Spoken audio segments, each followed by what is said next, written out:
Yan alaga ni Kurt. Yan. Yan. Deer.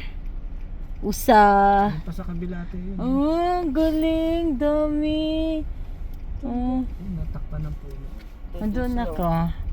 Yan o. Alaga yan ni Kurt. Like niya mag-alaga ng usa. Aka. Ayan o. Yun na. Warm. It's warm. Yeah, outside is warm. Wait lang. Nagkakain pa yung usa eh. Mamaya dali namin ulam ni Kurt yan. Ang cute. Baby pa yata yan kasi wala siyang ano, di ba di? Oh. Oh. Ala, like ni Kurt yan. Sarap yan. Gusto niyo din yan ni ano, Ate Hana. Adobo yan ni Ate Hana.